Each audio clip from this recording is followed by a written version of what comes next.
Circuit બ્રેકરની making capacity સમજાવો.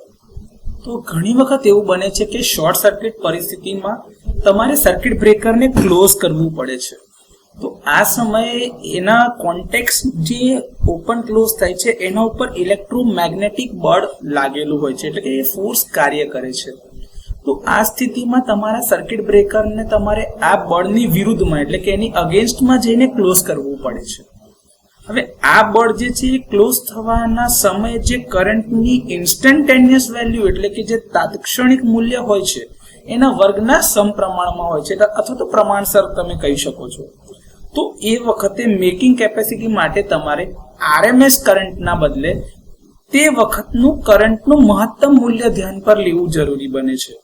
તો આ માટે જ્યારે કોન્ટેક્સને ક્લોઝ થયા પછીથી પ્રથમ સાયકલનું જે મહત્તમ મૂલ્ય મળે છે એ લેવામાં આવે છે, કારણ કે જ્યારે તમારા બ્રેકરના કોન્ટેક્ટ ક્લોઝ થતા હશે ત્યારે સાયકલ જે તમારી જશે, જે તમારી ઓલ્ટરનેટિંગ કરંટ, એમાં મહત્તમ મૂલ્ય અથવા તો ડીસી ઓફસેટ કરંટની કિંમત જે અસમપ્રમાણતા કહીએ છીએ આપણે અથવા તો અસિમેટ્રી, એ સૌથી વધારે પહેલી હાફ સાયકલમાં જોવા મળે છે.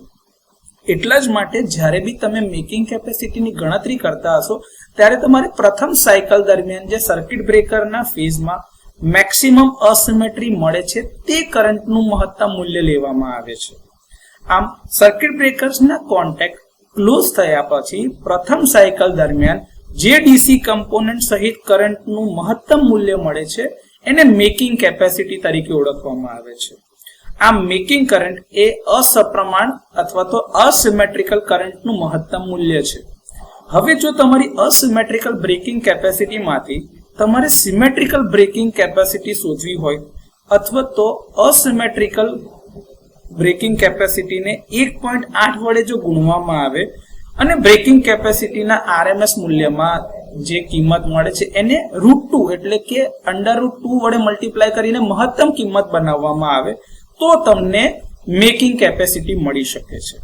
તો મેકિંગ કેપેસિટી શોધવી હોય તો એને મહત્તમ મૂલ્ય બનાવવા માટે √2 થી મલ્ટીપ્લાય કરો અને 1.8 ના ફેક્ટરથી ગુણાકાર કરીશું અને બ્રેકિંગ કેપેસિટીની જે કિંમત મળી હતી એ મૂકીશું તો તમને મેકિંગ કેપેસિટી મળશે.